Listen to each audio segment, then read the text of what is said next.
This is a 93 Chevy S10 4.3 cold start. I don't know what the temperature is right now, but it's cold. I think they said it was 0 degrees this morning. Let's see how it starts.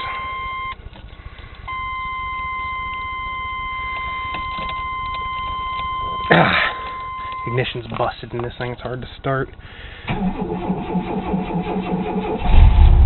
There she is. Don't know how many miles it's got, the odometer broke. Don't know how long it's been broken either. Broken when we got it.